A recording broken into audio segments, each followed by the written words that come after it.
Okay, so normally when I come on here, I try to give you straight crazy analysis, hardcore analysis, instantaneous analysis. Even though the whole society with social media is analysis by paralysis, but we got to go to the four-letter network. The four-letter network did something that I think is egregious. They tried to pass this off as Tony Parker. I want y'all to take a look at that and tell me why did they think that they could AI Tony Parker? Did anyone catch this on the broadcast? They tried to make this man look like Monsieur Parker. They couldn't just pay Getty Images for the photo. Is that what we not trying to do? As the broadcast showed, all the CEOs and the presidents for Walt Disney in the arena, they couldn't pay the 50 to $100 to Getty Images to get the real Tony Parker photo. Is that what we doing? Four-letter network? Okay. That must be what it is. Y'all tell me. All right. So, look, Knicks get game one. Y'all know what we do here. We're going to do better than what Shaq tried to do in the postgame by just literally looking down and reading the box score. We're going to interpret what the box score says and compare that to what we just witnessed, right? So, big win for the Knicks. Big performances from the others, as Shaq has coined them. There's a lot to get into, right? So be active in the chat. I will be in there. Patrick, I see you in there. We'll get to you in a sec. Josh Hart, 15 boards, 6 dimes. He got into some early foul trouble. He was able to stave that off, locked in that second half. It was very vital in the Knicks' comeback. Spurs were up 14 at one point in the third quarter, and they let the Knicks crawl and scratch and claw their way back into it, right?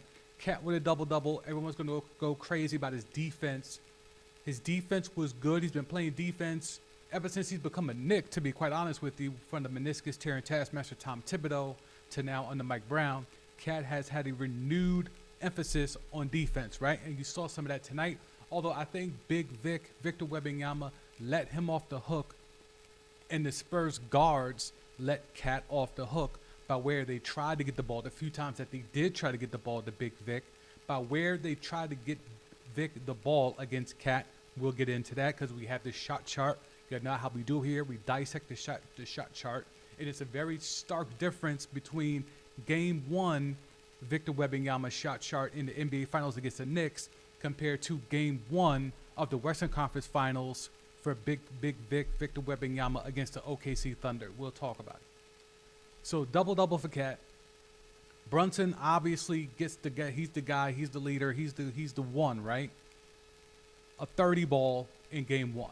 The bulk of that of which was in the second half. The bulk of which is that was in the big third quarter run to chop that 14-point lead and then closing the game out late in the fourth, right? But you see, 2 of 9. Horrible shooting night. This game was not pretty. This was an ugly game. This was at times a defensive struggle, a lot of bad shots, a lot of early shots taken in the shot clock. Both teams, whether you want to call it the feel-out process or what have you, there was a lot to make of in regards to tempo and pace. And Kenny Smith, even though the headline guys on that Inside the NBA show are Shaq and Barkley, a lot of the times the one who's actually giving you real basketball analysis is Kenny Smith. And Kenny said it at halftime, is that the Spurs' pace of play is allowing them to be able to control the tempo, and the Knicks need to slow it down. Now, that seems like generic analysis, but it played out that way in the second half, because in the first half, because the Spurs are the youngest team in the league, or at least the youngest team to make the finals, what Breen said, since the 70s or something, the Spurs are an extremely young, raw team, so they don't know what they're doing yet. They have no idea what they're doing yet, and they're doing it just off GP. They're doing this off of guile. They're doing this off of just natural instinctive play, right? You slow that down, you make them think. You slow that down, you make them consider every possession, because in the second half, it felt like the Spurs were thinking that every possession mattered. Every possession was tight. That free flowing that we saw in the first half, where the threes were coming in bunches, guys were being aggressive, going to the rim, none of that seemed to happen in the second half. The second half seemed to be extremely tight. The Spurs played tight in the second half, and it allowed the Knicks to slow it down. Brunson was able to get the pace of play, control the rock, milk the shot clock, get to his spot, and get his shot. And We're going to have to talk about Victor Wembanyama in terms of his aggressiveness or lack thereof. In my opinion, in this first game one, he put up a lot of shots, but the shots were not the shots we were accustomed to seeing him take as we have watched this Spurs run to get here to the NBA Finals. When you look at the Spurs, the second best Spur tonight was probably Harrison Barnes, if I'm going to be honest with you. Castle had some moments. Harper had some moments, but more so in the first half. Champagny had some moments, but mostly in the first half. Again, when everything was fully flowing.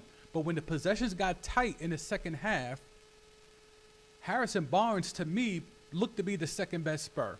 And that's a problem. When you have a De'Aaron Fox, when you have a Castle, when you have a Vassell, when Harrison Barnes looks to be the most poised, and it makes sense, he's a vet, right? But Harrison Barnes, to me, looked to be the second best Spur tonight, especially in that second half. And that's a problem that the Spurs are trying to hoist up a Larry O.B. Like we see with Big Vic, 26 and 12.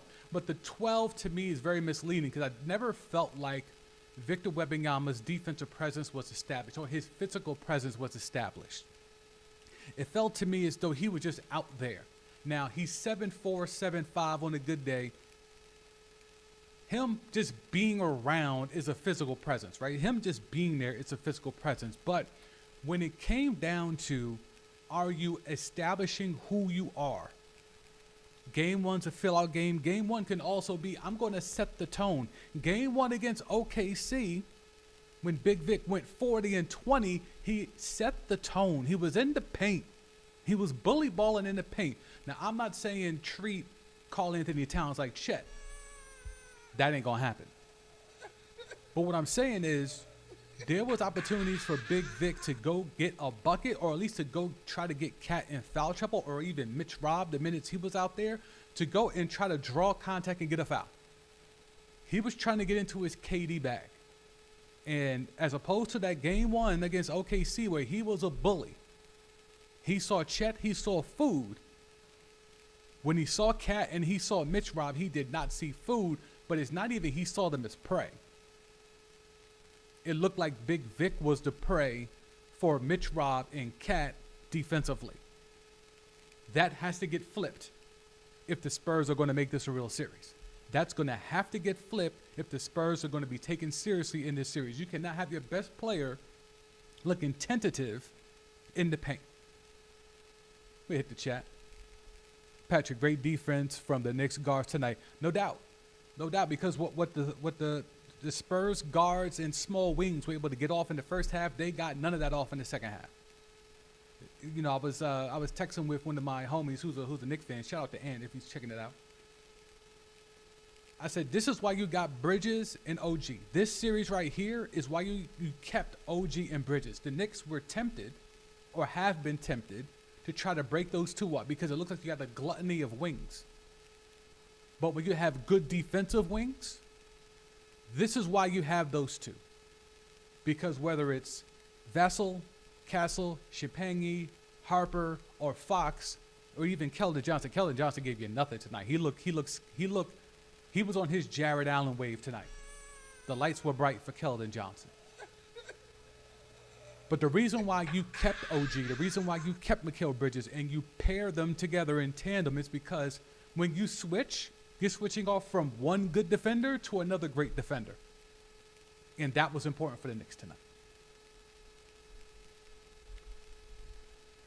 Patrick, Jose, Deuce, Landry, and Josh were phenomenal. No, look, man, especially when we talk about Landry Shamet, journeyman, Landry Shamet, who's been also ran, just a guy. The fact that Landry Shamet has found a role and is confident in that role. Like, the others are always going to be a factor, right? There's very few teams, especially today in today's NBA, where your one guy can just do it all and get you home to a Larry O.B. You're going to need your Landry Shamets. You're going to need your Josh Harts. You're going to need your OGs and your Mikal Bridges. You're going to need those guys to get you a Larry O.B. Those guys allow Jalen Brunson to get hurt multiple times. Those guys allow Jalen Brunson to have to go back to the locker room to get x-rays. Those guys allow Jalen Brunson to be able to cook up and go crazy in spurts in the third and fourth quarter. Because those guys are able to do their job and fill in their role and keep things steady. Your role players keep things steady and allow the star to figure out and pick their spots. And that's what those guys are able to do tonight. Because Karl Anthony Towns arguably could be a star, but right now, because Brunson is Brunson, even Cat is a role player. But your role player is getting a double-double.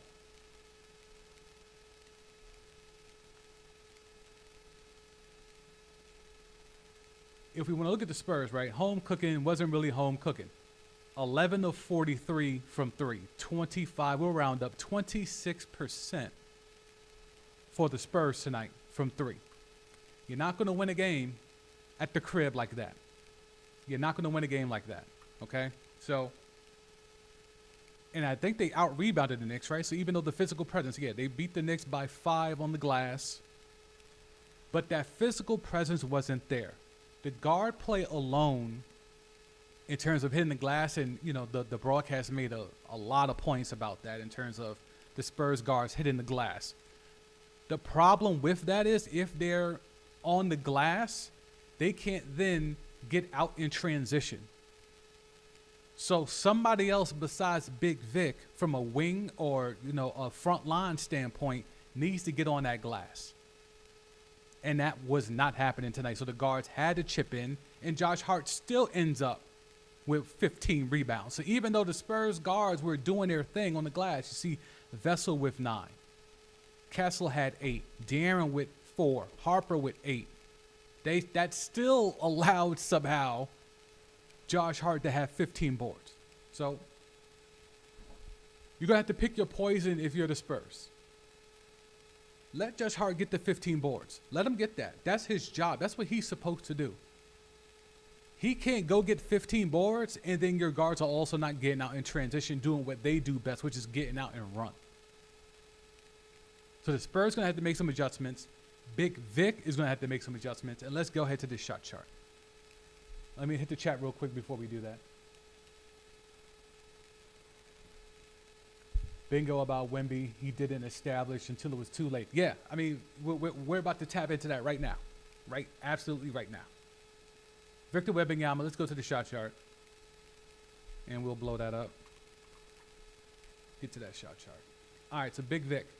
You see it here on the screen. 6 of 21. 29%. 6 of 21. And you see all these damn threes. You see all these threes. And there's a lot of red X's in these threes because they were bricks. Okay? Way too many threes. In comparison to game 1 against OKC, I think he only took 2 threes. It was a 40-20 game, and he only took 2 threes. Game 1 against the Knicks, way too many threes. 2, 4, 5, 7 threes. 9 threes. 9 threes, and you only made 2 of them. 2 of 9 from 3.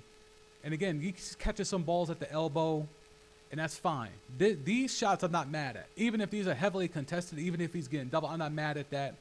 But let me see. Let me try to pull up that box score against the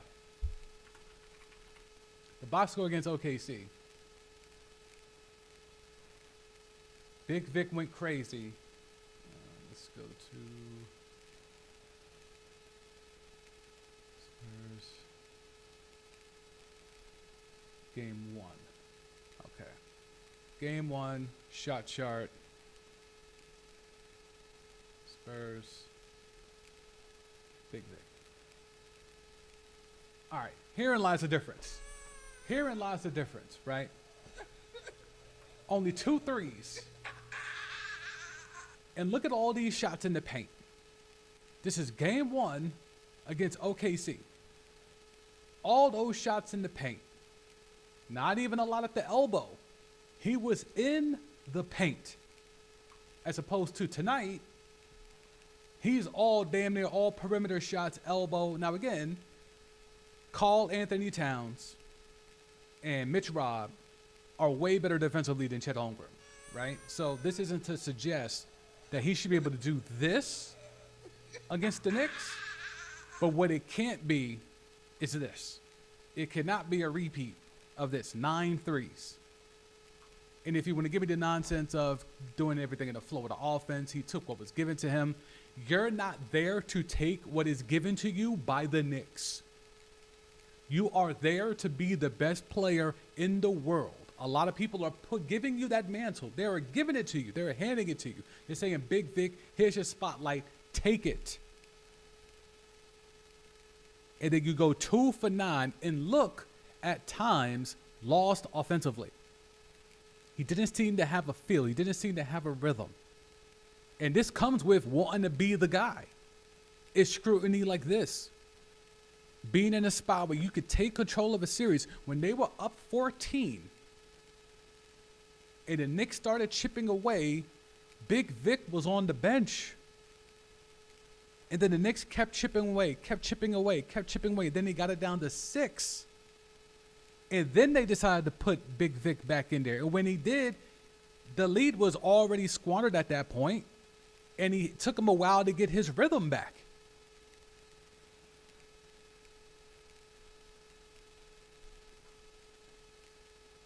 So let's see if we can get to the by quarter. All players. Let's go second half. Second half for Big Vic.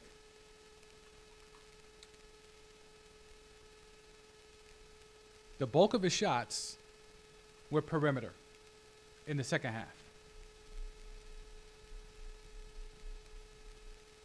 6 of his 9 threes were in the second half. 9 threes overall, 6 of them. And I think the last 2 were just hoisted up because they were down late. But the fact still remains. Let's go to that third quarter, that vaunted third quarter where they gave up the lead. Big Vic took damn near all threes in that third quarter. All threes in that third quarter. He took more threes than twos in the third quarter when the Knicks made their comeback. Fourth quarter. He tried to give you something in the paint, but it was too little too late. Karl Anthony Towns not being in foul trouble is going to be a real issue for the Spurs. Karl Anthony Towns needs to be in foul trouble. And it took until late in the game when Cat started picking up fouls because Victor Wembanyama finally started doing something in the paint. Again, game 1 against OKC, you see it. Game 1 against Knicks tape. It's a real problem. Real big problem for Victor Wembanyama. So, and he talked about it in the post game. He said, you know, they let one get away, and I agree. The problem is, I'm not sure if he knows what the fix needs to be besides him just going and trying to be a bully. I would have rathered him try to go be a bully tonight and fail as opposed to what we saw from Big Vic tonight.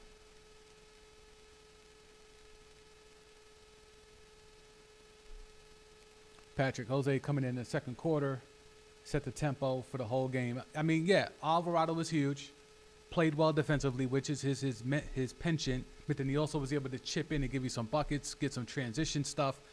Alvarado, all the others. If the Knicks were going to, quote, steal a game, they needed the others to step up. Brunson's going to do what he does. Even though when he went down with that knee injury, it looked like, oh, my God, this could be it for the Knicks to go through what they have gone through just for Brunson to get hurt in game 1 and impact the rest of the series would have been ridiculous, right? But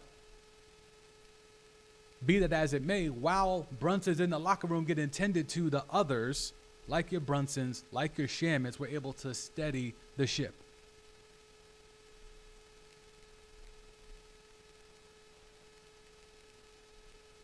Can't have this from Victor Wembanyama. Big miss for the Spurs tonight. Young energy, youth versus vets. Even if it would have been OKC, it still would have been youth versus vets. But at least OKC is young vets with their last couple of playoff runs, including the chip last year. But what you witnessed tonight was a thing of, is there going to be a scenario where the Spurs can look how they looked in the first half and then come out and be completely flat in the second half? Can they play a game free as they were in the first half for an entire game? Because if the game is close, the game is going to get slowed down. Can they execute in the half court? Sometimes basketball comes down to very simple things. Either it's physical dominance, accuracy in terms of shooting or passing the ball, or sometimes it's controlling the tempo. Can you execute? There was a couple of nice inbounds plays, out of bounds plays from both teams. So some of that was executed well before the Spurs. And this is where point guards matter, right? Point guards matter. When you have a guy like Victor Wembanyama who has the skill set of a Kevin Durant and he just happens to be 7'4", 7'5" on a good day. There's going to be times where he's going to be playing against physical bigs like a Karl Anthony Towns, which is a wild thing for me to say in 2026. That physical, that Karl Anthony Towns is a physical presence, but here we are. But when you're going up against physical bigs like a Karl Anthony Towns and a Mitch Robb, you're going to need someone to get you the ball in spots. Because they're going to deny you. The Knicks have watched tape. They know where Wemby likes to catch the ball. They played them in the NBA Cup and all that nonsense. Like, the Knicks have done enough scouting to know where Big Vic wants to rock. So they're going to try to deny that at every opportunity. So it's going to take a guard, a point guard, to be able to set Big Vic up and make sure Vic gets the ball in his spots. And I can't remember if it was Legler or RJ that said it tonight, but it was like, Vic's not getting the ball at the elbow. Because that's where Victor wants, because then he can survey the floor, see if the double's coming, and know where to swing the rock if he needs to. He did not, as you saw in the shot chart, he didn't get a lot of shots from the elbow. Let me pull up the chart. He did not get a lot of shots at the elbow. And this is where he likes to rock. If he's not doing, game one OKC, where he's bully balling, he wants that ball at the elbow. And that was not the case. So the guards are going to have to do a much better job. I think at times, and you saw it in the second quarter, and they were able to withstand when the Knicks made another run in the second quarter. Vic was being guarded by wings or guards in transition. And that, to me, should be, that's bully ball time. Maybe he can't bully ball Cat at this point in his career. Maybe he can't bully ball Mitch Robb at this point in his career. But you're telling me he can't bully ball Deuce on a switch? Well, we never found out because the guards didn't get him the rock in transition. There was a couple times in the second quarter especially where I was like, wait a minute. Vic's not getting the ball in transition. He's being guarded by little dudes. Now, everyone's little compared to Big Vic, but he's literally getting guarded by dudes that are a foot shorter than him. And he wasn't getting a rock. But if you had a real point guard, not just short dudes playing the guard position, a point guard would know, feed Vic.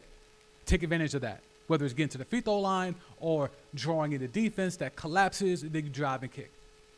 Those threes that they were hitting was primarily off of drive and kick. Collapsing the defense, kick the ball out, double team, swing the ball, reverse swing, all that.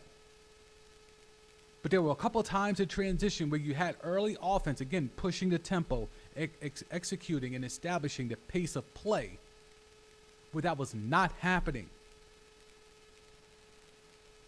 Who's going to be an actual point guard? Not just a guard who happens to play point. Who is going to be an actual point guard? De'Aaron Fox was supposed to be that. But I can tell you from watching him in Sacramento all these years, he's not a true point guard. He could get you 5 to 8 dimes. But that doesn't mean you're a point guard.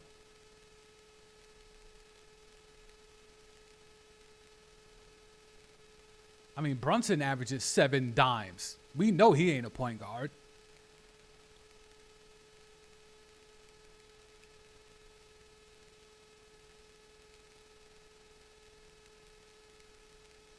Knicks take game one. Interesting fallout from this game.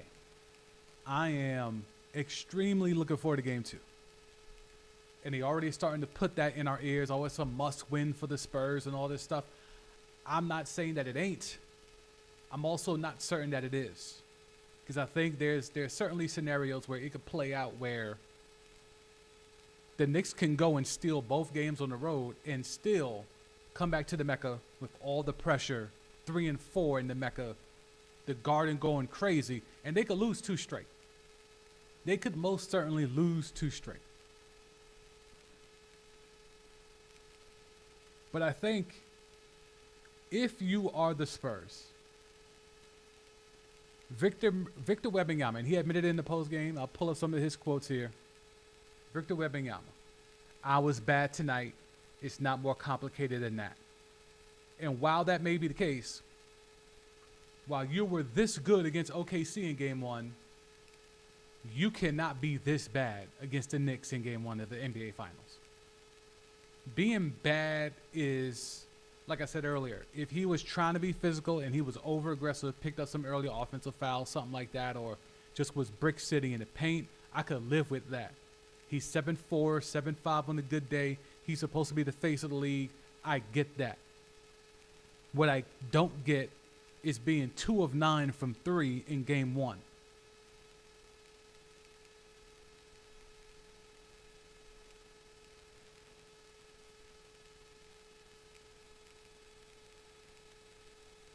Victor Wembanyama, I'm not worried in the slightest. I mean, he's saying all the right things. He's saying all the right things. Unfortunately, it's going to take a lot more.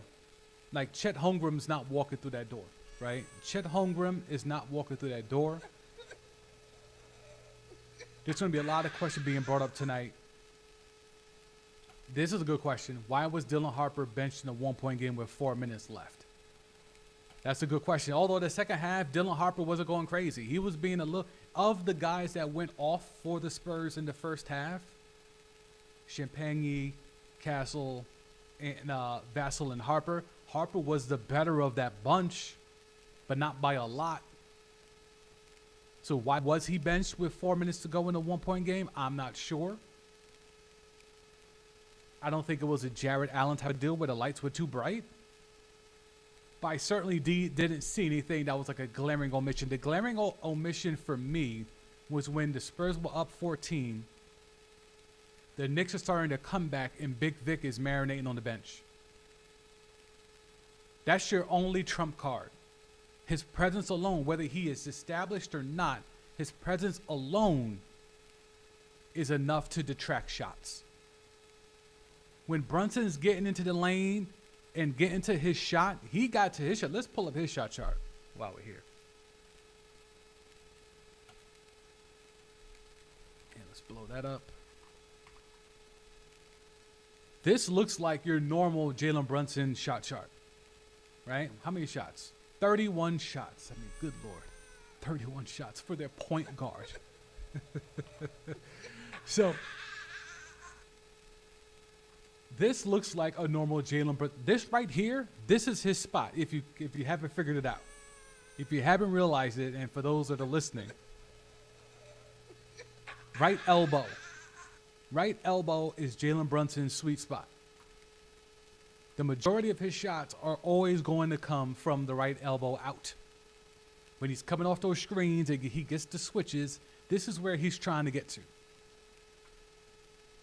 But then these layups right here, this right here, with all these circles and attempts in the paint, this should have been Victor Wembanyama's shot chart. This shot chart looks eerily familiar to Big Vic against OKC. The Jalen Brunson shot chart looks more like Victor Wembanyama's shot chart from Game 1 against OKC. That's extremely telling. Because he got to his spot and he's able to get some layups and able to get the ball on the glass quick before Vic could get to it. A few times that Vic was able to challenge him. That, to me, is going to be a thing to watch going forward. Having the opportunity of having your best player get hurt multiple times, even go to the locker room at one point, and still come back and get up 31 shots. Bad job by the Spurs. Jalen Brunson went all the way to the locker room, got treatment, came back, got hurt again, went back to the bench, and still got up 31 shots. Spurs got to figure something out. The league wants to coronate Big Vic. His teammates need to step up. They looked good in the first half. They look like the team that we've been watching over this playoff run in the first half. Second half, when the game got tight, when the possessions mattered, when the intensity picked up, they didn't match the same energy. Vets versus youngins. Vets take game one.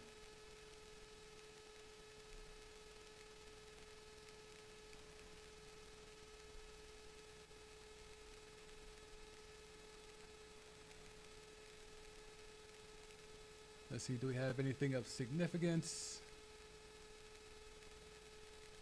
De'Aaron Fox in the fourth quarter, 0 points, 0 assists, 2 turnovers, 0 for 2 from the floor in 11 minutes.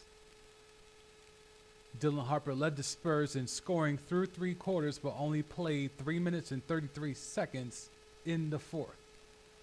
Also very telling.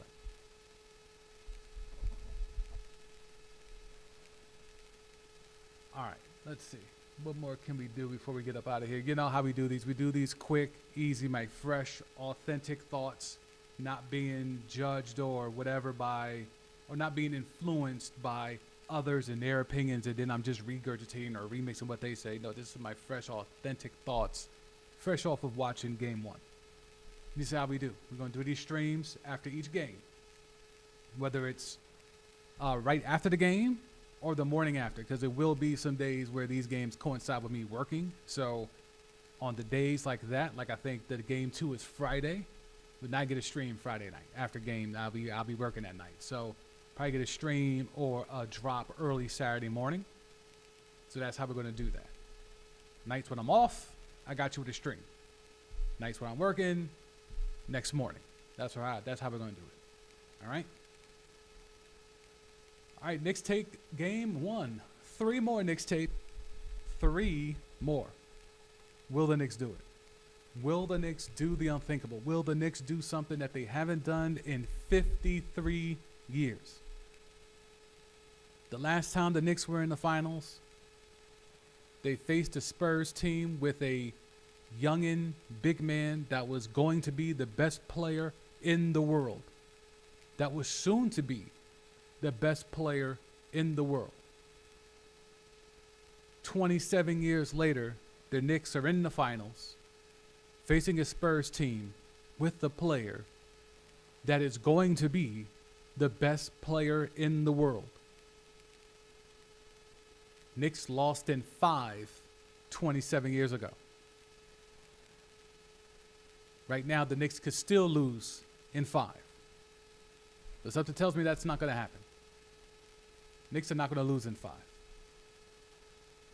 What I do think is Tim Duncan was better at this point in his career going up against the Knicks in the finals than Victor Wembanyama is right now going up against the Knicks. That says more about Tim Duncan than it does Big Vic. But Big Vic will have his moments. Unfortunately, if he's not going to be given the ball in the spots that he wants it, he's going to have to go force it. And while he was able to do that against Chet Holmgren, he's going to have to learn how to figure out how to do that against the likes of Karl Anthony Towns, Mitchell Robinson, Josh Hart, OG Anunoby, and Mikal Bridges. Because that's the only way this is going to work for the Spurs, is if Victor Wembanyama goes crazy. Doesn't have to be 40-20 like game 1 against OKC, but it can't be 6 of 21, including 2 of 9 from 3. It can't be that. I go by the name of The CMD. This has been Timeline T on the YouTube side, on the podcast side, on the audio side. This has been the CMD podcast. Going to be doing these streams after every game, these recaps, streams or recordings after every game. So if you haven't already, subscribe on the YouTube side, hit the like button, turn the bell on for notifications, all that usual YouTube algorithm stuff. On the podcast side, you already know what it is. Subscribe and rate 5 stars, nothing less. Tell a friend. Podcast available on all major podcasting platforms. I go by the name of The CMD. This has been Timeline T and the CMD podcast. I'll catch y'all again after game 2. Peace.